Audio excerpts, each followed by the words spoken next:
Hammaga assalomu alaykum. Bir savol kelibdi menga va buni hamma uchun javob bermoqchiman bu savolga. Ya'ni mani qadrli magnit ayol kursimda men nafaqat ayolni ichki energiyasini oshirish, ya'ni o'ziga bo'lgan ishonchi, o'ziga bo'lgan sevgisini oshirib hosil qilishni o'rgataman, balkim yuz parvarishi bo'yicha, ya'ni to'g'ri uhud qilish. Etapma-etap qanaqa qilib to'g'ri tozalanadi, chuqur tozalanadi yuz, qanaqa qilib to'g'ri namlantiriladi va qanaqa qilib keyingi etapga yuzni tayyorlaydi. Ana shular haqida to'liq tushuncha berganman. Shunda menga bir savol kelibdiki, Said opa, sizni yuzingizda dog' yo'ligi, ajin yo'ligi, osilishlar, отекlar yo'ligi hammasi mana shu berayotgan kremlaringizni natijasimi? Agarda hech narsa olmasdan turib, mana shunaqa natijaga erishsa bo'ladimi degan savol kelibdi. Va shu joyda bilasizmi, menga bir fikr keldi-da. Ya'ni o'zingizga mana shu savolni berib ko'ring va to'g'risini javob bering. Shunda juda ham aniq javob keladi hamma o'zi uchun. Misol uchun, siz o'zingizga bitta oppoq kiyim yoqdi, borib u kiyimni oldingiz va u kiyimni ko'chaga kiyib chiqdingiz. 1 marta kiyib chiqdingiz, 2 marta kiyib chiqdingiz, 5 marta kiydingiz, 10 marta kiydingiz. Endi savol, o'sha oppoq kiyim birinchi marta kiyganingizdek oppoqligicha turadimi? Yo'q. Bolajon, video olyotgandim, asalim. Rahmat. Хорошо. Endi o'sha kiyimni siz menga berayotgan savolingiz xuddi shunaqa bo'lyaptiki, u kiyimni men yuvmasdan, dazmollamasdan bir umr shunaqa oqligicha olib yura olmaymanmi, kiyib yura olmaymanmi deyapsiz? Yo'q. Tabiiyki yo'q. Chunki oppoq kiyimga alohida e'tibor qaratish kerak. Uni asrab avaylab kiyish kerak. Ya'ni dog' bo'lib qolsa ketishi qiyin, uni kir bo'lsa, chang bo'lsa, dog' bo'lsa, biz uni dazmollab yana yangi holatiga keltira olmaymiz baribir. Biz uni обязательно aynan materialni eskirtirib yubormaydigan yaxshi parashok olamiz. Biz отбеливателda uni birinchi uvitib qo'yamiz. To'g'rimi? Chunki biz uni xuddi boshida olganimizdek chiroyli holatda kiyib yurishni xohlaymiz. Endi gap bitta oq ko'ylak haqida ketmayapti, qizlar.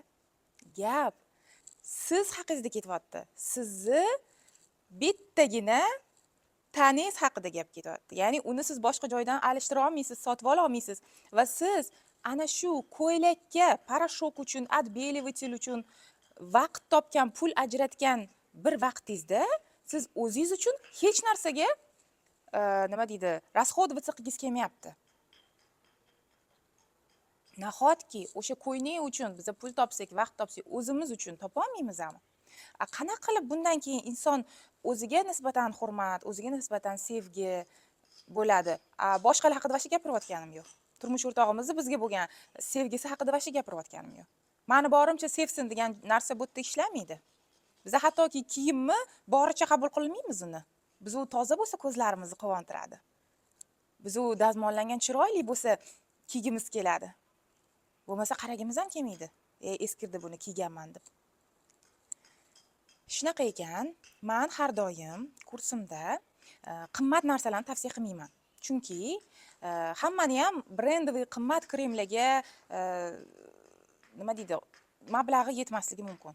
Men har doim byudjetniy, lekin shu bilan birga yaxshi ta'sir qiladigan kosmetikani tavsiya qilaman. Lekin ba'zi bir etaplar borki, bolajon, jim turgin, eshitilyapti ovozi. Lekin ba'zi bir etaplar borki, ularsiz nikak. Xuddi siz o'sha oppoq ko'ylagingizni dazmollaganingiz bilan, masalan, yuz uchun mushak mashqi juda ham muhim. Bu xuddi kiyimni dazmollashdek, uni tekis qilib beradi. Lekin u bizani dog'larimiz bilan, bizani ugri izlarimiz bilan ishlamaydi. Ko'ylakni dazmollaganimiz bilan kirligicha dazmollasak, baribir uni kiri, dog'lari, changi qoladi. O'shaning uchun zarur bo'lgan etapma-etap qilish kerak bo'lgan o'zini qoidasi bor. Qanaqa to'g'ri yuviladi, qanaqa to'g'ri namlanadi va qanaqa to'g'ri keyin уже keyingi makiyaj qilinadimi, tonalniy suriladimi? Har bitta o'sha tonalniygacha men berganman. Qaysi biri yaxshi, qaysi biri qanaqa yuzga tushadi. Masalan, o'sha kremni yuvilgan yuzga krem surgan bilan kremdan oldin toner surgan umuman har xil rezultat bo'ladi. Xuddi siz kirni, o'sha oq ko'yligingizni kir mashinaga tiqib yuborganingiz bilan va uni birinchi o'tib qo'yib, keyin yaxshilab o'sha dog' joyini ishqalab, keyin kir mashinaga tiqsangiz, unda u boshqacha oppoq toza bo'ladi. Mana shu narsani men yetkazmoqchi edim bugun sizlarga. O'ylaymanki, manfaatli bo'ldi va hech narsa yo'qki, bizani mehrimizga, bizani vaqtimizga, bizani o'zimizdan ko'proq arziydigan ajratishga. O'zingizlar ehtiyot qilinglar. Allohga omonat sizlar.